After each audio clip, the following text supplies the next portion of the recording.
Hey, Collective. We're doing something a little bit different tonight. I haven't got the notebook out in a while, but I caught an interesting video from that divination witch on YouTube. It was how she met. She says Hecate. I think that's how she pronounced it. I say Hecate, so the pronunciations on the names get confusing for me. Uh, But this list of questions I found in her video, I thought they were really thoughtful. And I don't get a lot of opportunity to talk about the Morrigan in my daily life, or really just divination and witchcraft as a whole. And so I wanted to do a video for my patron for the Morrigan. And so it's a list of 10 questions. This is going to be, no reading on this video or just chit-chatting. Anybody who's interested in the Morrigan, deity work, things like that, you're all welcome. And so I brought a few reference materials, as we get into these questions, just for resources that I really enjoy. Definitely not a paid sponsorship. These are just tools that I've found. But the first question here is, how did the Morrigan enter your life? And I know I've talked about it a few other times, but through a near-death experience, when I had a grand mal seizure when I was alone in my apartment a couple years ago. And I think I had been seeing her in my nightmares throughout my life for much, much longer than that. But that near-death experience, that was pretty intense, to say the least. I'm still working through some complicated feelings about it. And a recent, it might have been Cancer's most recent reading, it was where I was using the Buffy the Vampire Slayer tarot deck, because that's the only piece of media that I've seen that deals with the resentment of coming back after visiting the void, as it were. Because shortly before that, or it might even have been like right around that time, I can't remember exactly, but that was when Hawkeye had his accident. Hi, kitten. You already had your treat. Um, but the actor that plays Hawkeye, he got into some wicked accident, like pinned under a construction vehicle, and I think also had a near-death experience. But the difference between him and myself is I didn't come back to the best medicine and medical care that money can buy, or a mansion to recover in. I came back to ruin, to rubble, to a psyche falling apart at the seams because I hadn't been diagnosed properly. And I had met the Morrigan in that near-death experience, and oh boy, uh, that'll do something to you. Because I think I did have a life review, but it got like cordoned off. Kind of what happens to traumatic memories, like my experience with PTSD. Meow, yeah. And I'm using a new microphone. I don't know how much of the ambient noise that's going to pick up, but I like to meow back at my cat. But yeah, that life review, I remember too many memories for how long I was down, if that makes sense. The analogy that I used with my therapist, it's like I have a file on my desktop on my computer that I can see the file size, but I can't see the contents of the file. And it's like all that got pushed to the side for my experience with the Morrigan. And it was so confusing. The first bit of it, I remember really disjointed imagery of like a clock tower. It's kind of like what happened in Queen of the Damned, where Lestat was getting like telepathic messages from Akasha, and it was just like really quick imagery. It happened so fast and not really being able to tell the context. But it was like a clock tower, and I remember the one red eye like coming at me, and that's like what's happened in my nightmares for years. It's like a red eye, and not red like the white part, but red like the iris. And not like a Sith eye, but like a blood red iris. And I remember her saying the phrase, and like the spacing is weird on this, just tick tock, and repeating it 3 times, but in a really like horrifying, deranged, I can't even emulate that voice. You know, like there's a reason she's called the Nightmare Queen. And I do remember seeing her full body and just the boundlessness of the void. It pitch black with like wisps of fog and no way to orient. And one of the really stark things that stood out to me was the lack of temperature. That I felt nothing. It wasn't cold, it wasn't warm. I definitely did not feel reassured. But locking eyes with the Morrigan, that was the first time I actually understood what the phrase "the fear of God" meant. It's like every atom in my being experienced terror at the same time. Because anybody who's familiar with the Morrigan and her myths and her stories, and she doesn't give out hugs. She's a goddess of war and fate and inciting warriors to battle. She's not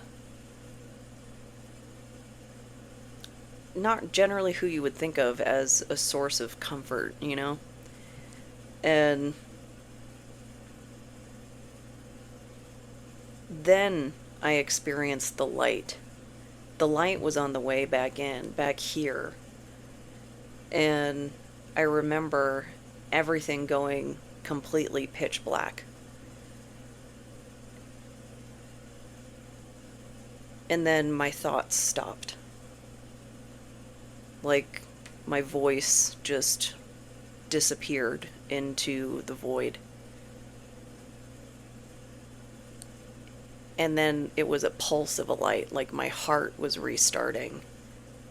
And I don't know how to describe this feeling, but it was like going back to the beginning of time. I don't know how else to describe that sensation, but it was like restarting. A complete, full reboot. And my memories did get like reorganized after that and all those other seizures I was having around that time. But the pulse, like, it got faster and faster and faster, and then blinding light, and I was on the floor where I came to. And it was so confusing. It took me 2 years to sort out the disjointed imagery because I felt crazy. And, like, how do you explain to people, like, oh, I saw a incredibly scary woman with red eyes and long black hair, and she said tick tock in the most deranged way that you could think of, that you could imagine. And, like, it sounds insane. And in Western culture, we don't really have great spaces to integrate, like, spiritual experiences and things like that while you are also having a medical emergency. Like, those both things are happening at the same time. Uh, but I think I had seen her in a variety of ways far before that, but it wasn't until that near death experience that I knew her by name. And so we've got the second question here. What aspect or epithet of the Morrigan do you connect with most, and why? And I mean, transformation, I've gone through that a lot. Like, she's referred to as a goddess of death in many contexts, but death is in transformation. And, like, this deck that I have out here, the Triskelion, this is life, death, and rebirth, that change cycle. And we go through that so many times in our life. But even in a more literal sense, I have walked up to death's door so many times, through illness, through violence. And this was the only time I actually ever stepped into the door. But it's just like, throughout my whole life, it's like I've been being pulled to her. Could have sent me a postcard. But the other aspect of her is inciting warriors to battle. And I mean, take that for what you will in this day and age. I like to think of, modern warfare as something that's fought with words. That's my preference. I certainly know it's not going down that way right now. But one of the reasons that I started this channel is just like hey, if I can just start yapping on camera, so can you. Like, you can talk about whatever it is that's important to you.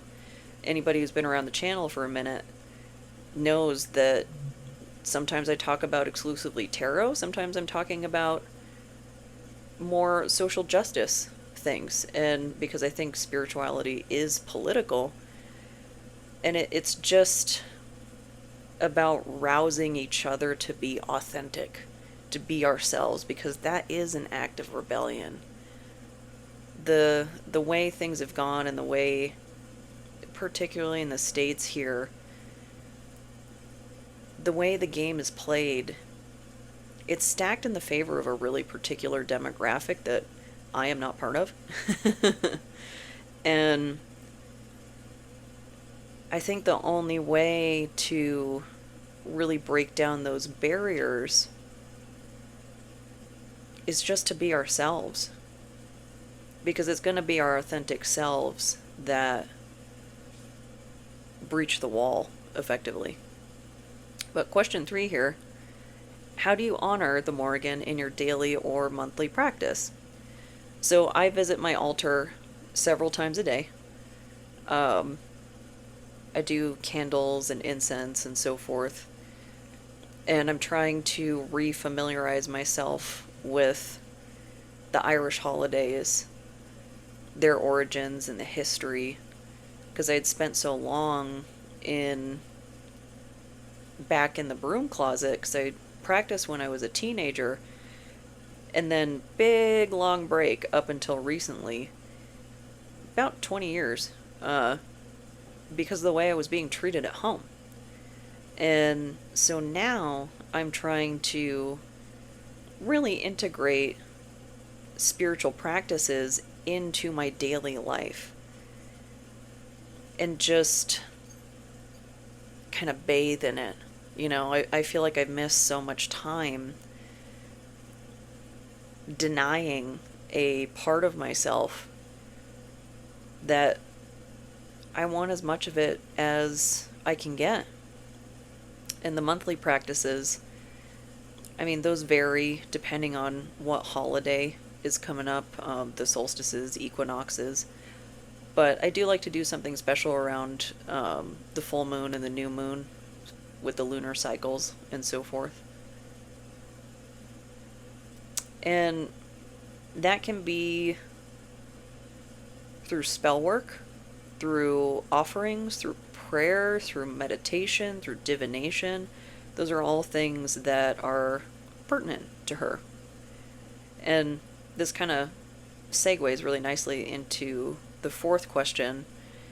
Do you have a dedicated space or altar to her, and what's on it? And yes, I do. I have my altar in, like, when you walk in the door, it's the first thing you see. That was a really special birthday this year for myself. That was my, like, this is what I'm doing for me for my birthday, is building an altar to the Morrigan.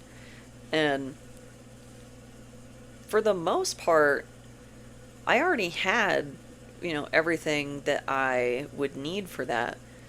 The only thing I was really missing was a statue. And I found one on Etsy that I really like. And I mean, some of those items are really personal as to what's on the altar. She is a goddess of prophecy and faith, so tarot cards are one thing that I have there. And, of course, candles and incense. But really, I think what's important is having safe and sustainable items on your altar. One of the things I don't do is bring in found feathers. First and foremost, because I have a cat, and I'm not sure what could be, like, communicable on those feathers. And so I get, I'll find, like, individual ones to purchase that they might not be real, but I don't want my cat to get sick. So, and I try to avoid plastic where at all possible, but if I'm only buying it once for something that is an altar item and is going to last forever, that's alright. I think that's okay. And also, leave no trace is really important to me. And taking things from nature is like taking nesting materials. Yeah, just leave no trace principles, all about those. If you are doing anything like procuring bones, whatnot, there are some oddity shops that sell those, and they've already been cleaned, like disinfected, things like that, and you can support a local business.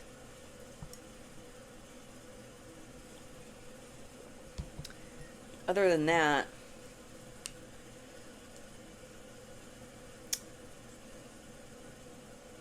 I mean, things that are important to you, things that keep you returning to the altar, to spend time there, to have a think, to have a ponder, you know? Oh, and the backsplash on behind my altar is I found a sign that says "Do no harm, but take no ish." That is how I live my life. And question number 5 here: what offering do you most enjoy giving to the Morrigan, and what do you think she enjoys? I like to give her whiskey or beer, and a big reason for that is because I don't drink.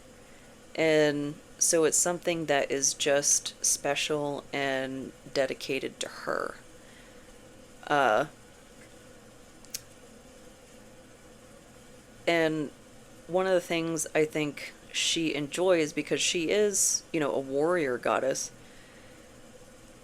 I think anybody who is living with trauma will understand where I'm coming from with this one, but I gave her my pocket knife, which used to be a safety item, something I'd, you know, have on me in places or spaces that I felt uncomfortable, unsafe, or whatnot, where appropriate.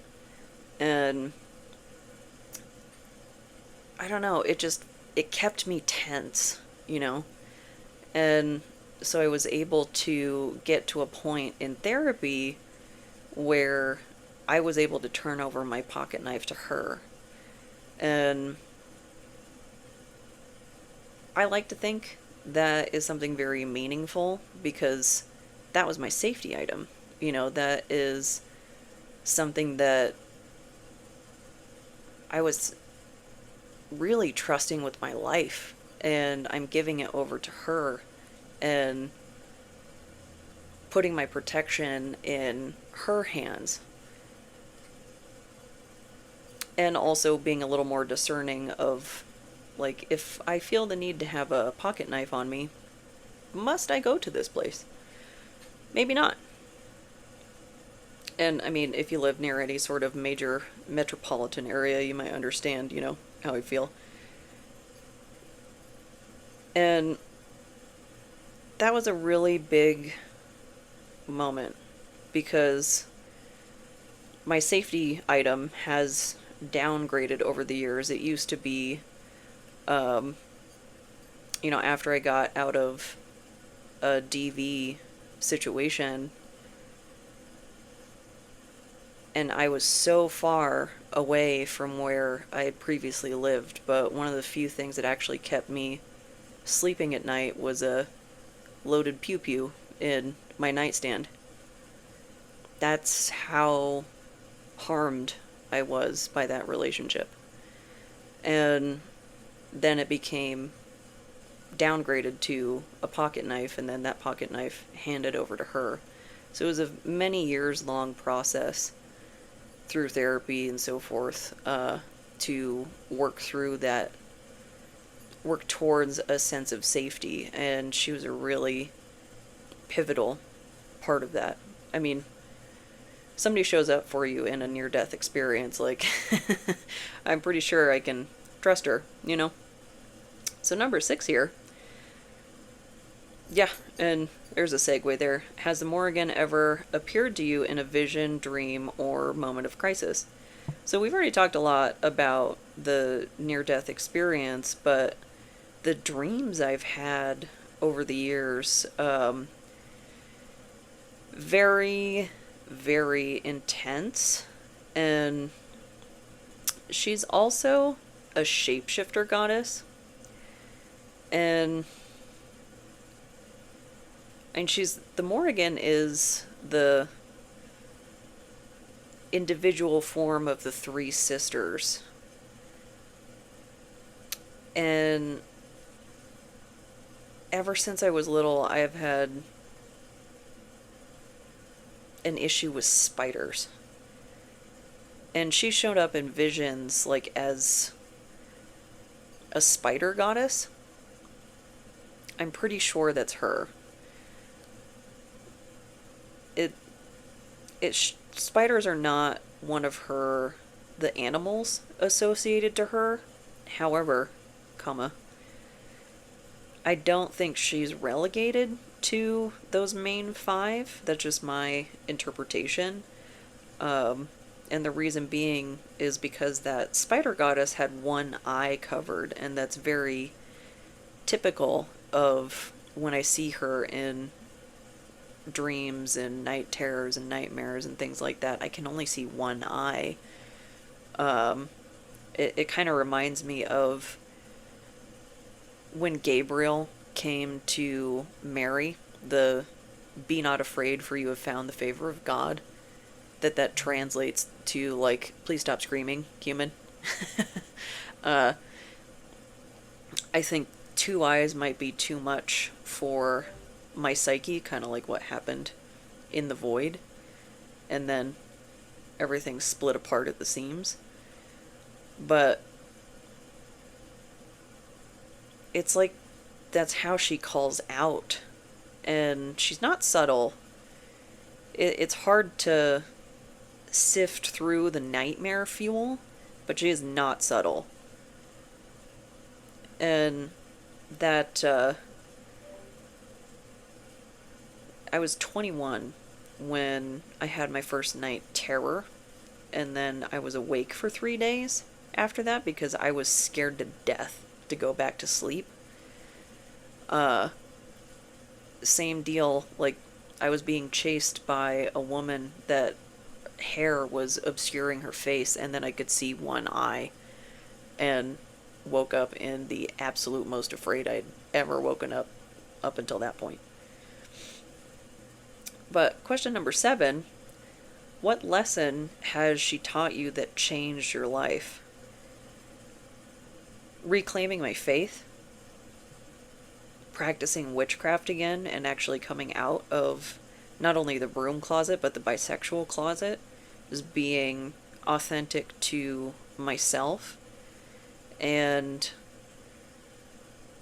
I had a moment through some personal things that I've been going through recently that, like, nobody's coming for me, like nobody's gonna save me, and like that grief kind of settled in of,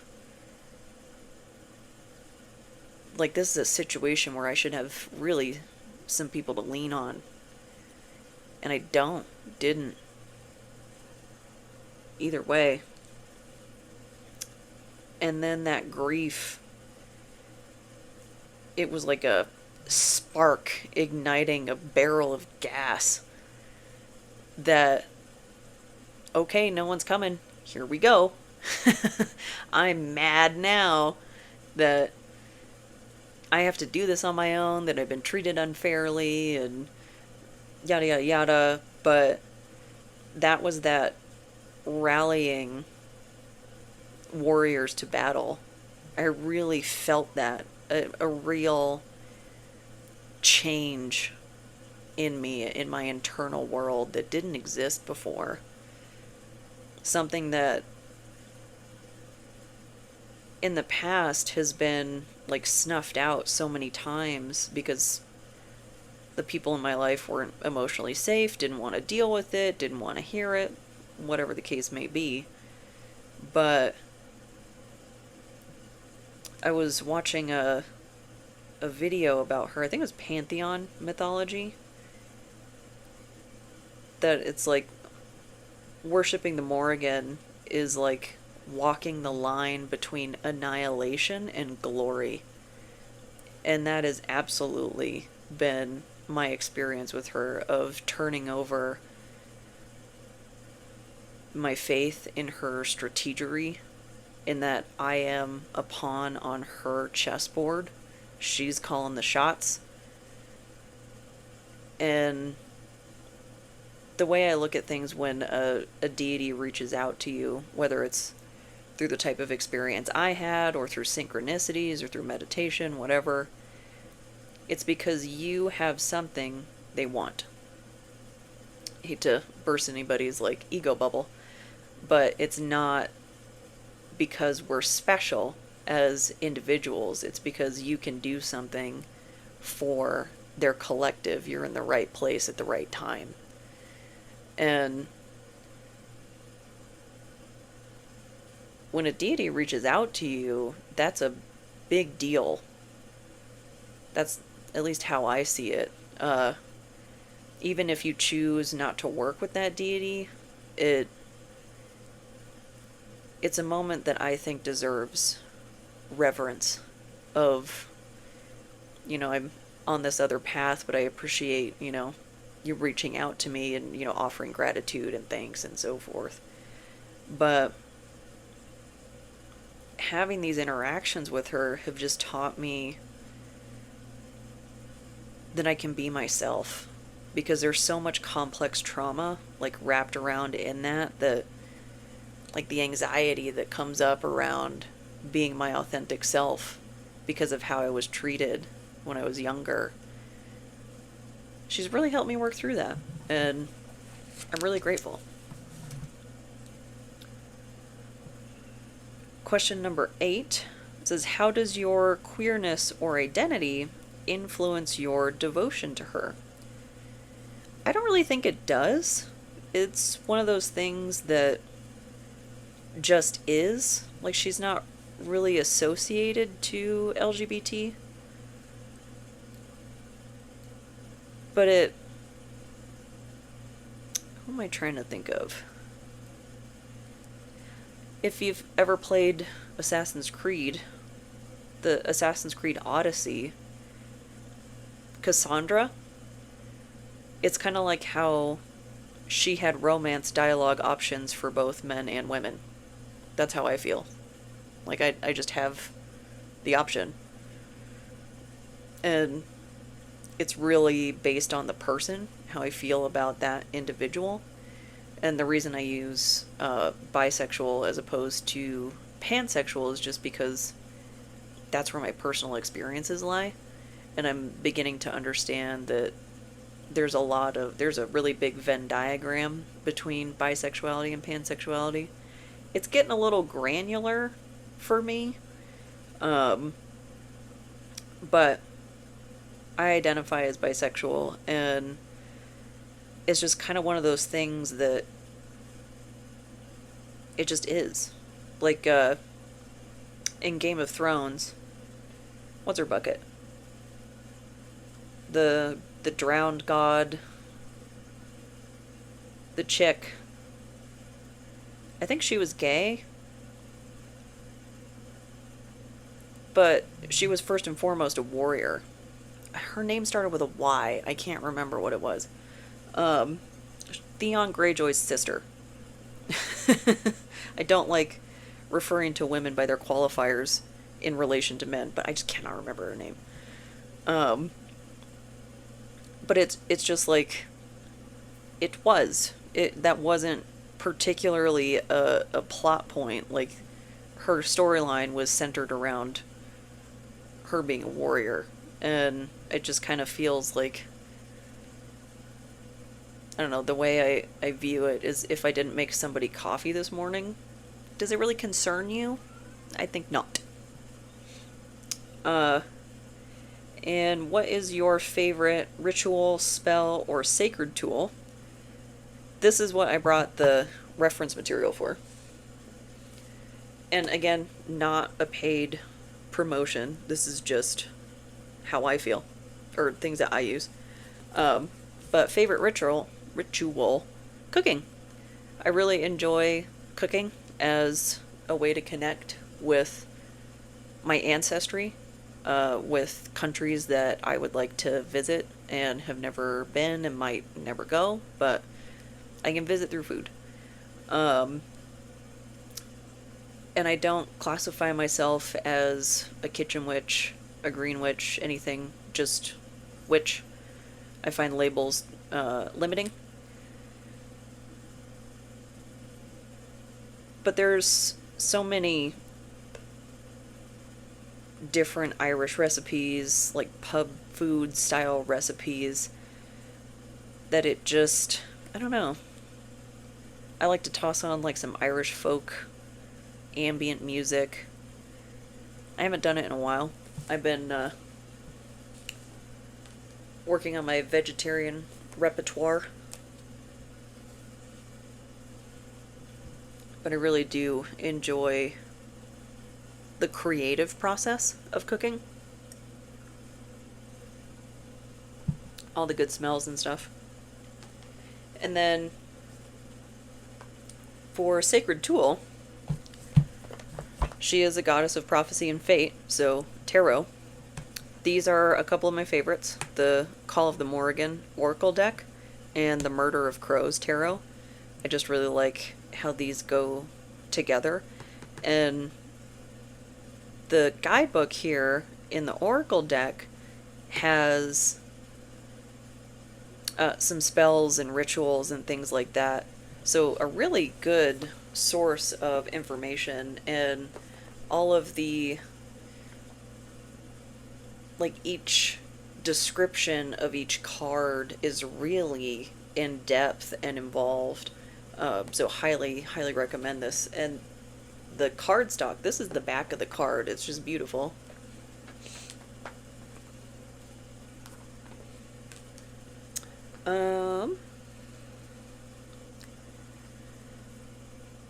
And number 10, what advice would you give to someone just starting a path with the Morrigan?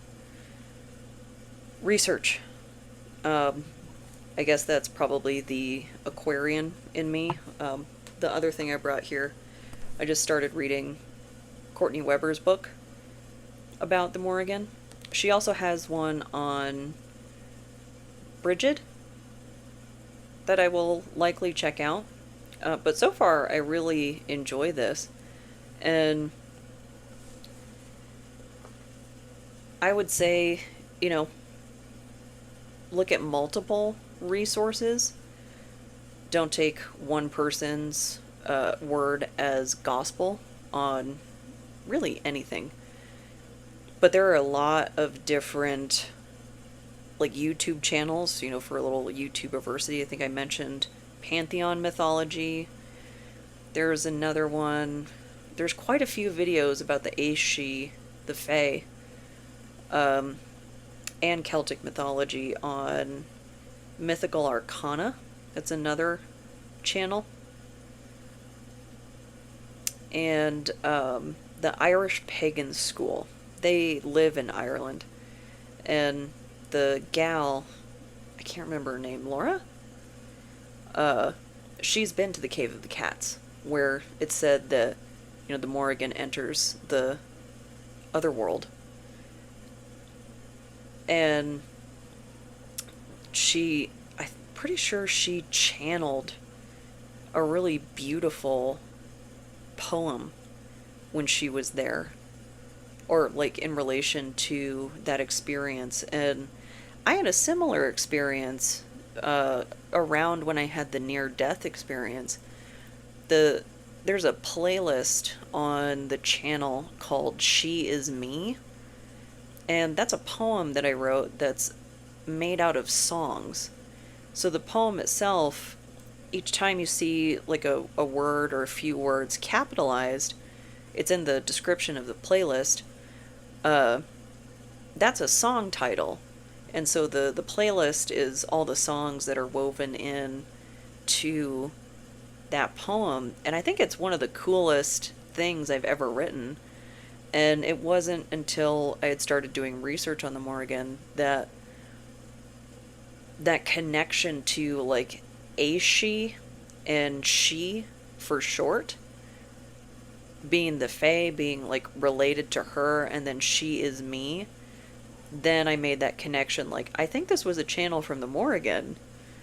And so I still haven't quite wrapped my mind around that, but that's very fitting for that experience, with how that poem, like, I hadn't written in years and it just came out of nowhere. And, like, my brain was misfiring in all these directions, because everything fell apart at the seams. And just for that to come together, and it, like, I feel like it's a fairly novel idea, a poem of songs. I have not seen those before. I don't know. But I really enjoyed it, so if you want to check that out, it's the She Is Me playlist, and I've got all the it's all in order as to when it shows up in the poem because it's really expanding on the content of the poem. And yeah, it was fun. It was fun to write and fun to dissect later. But as for any other advice, so research, and I'd say follow your intuition, because that's really, I think, the most important part of developing a relationship with a deity, with a spirit, whatever your belief system is not sticking to a script. And maybe that's just the Celtic ancestry in me, the resistance to writing things down. Of, I don't know, we learned so much about the Druids from the perspective of the Christian monks. And I'm oh so grateful for having that knowledge available, and there's still a part of me that's just like, oh, outsiders, like, these are our practices. And not that the practices are closed or anything, it just,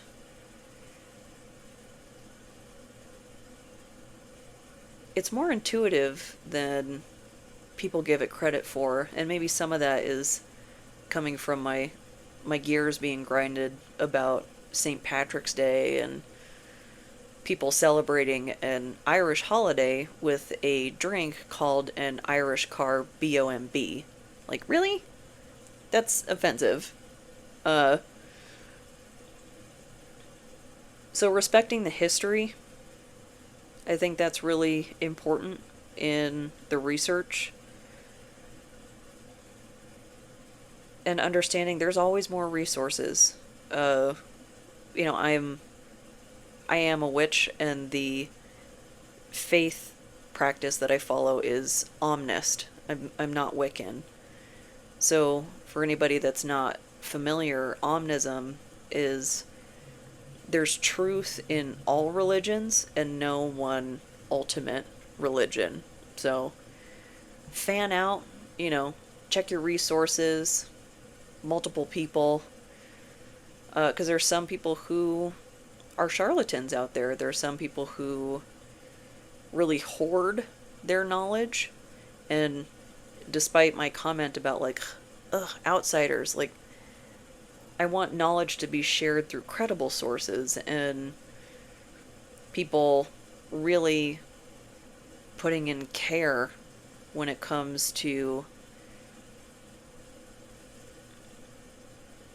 others' cultures and respecting those.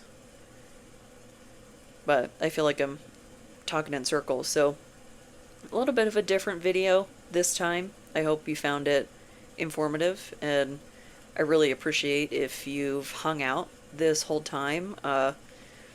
And comment section is open for any questions, any civil and respectful discussion. And as always, have a good night. Thanks.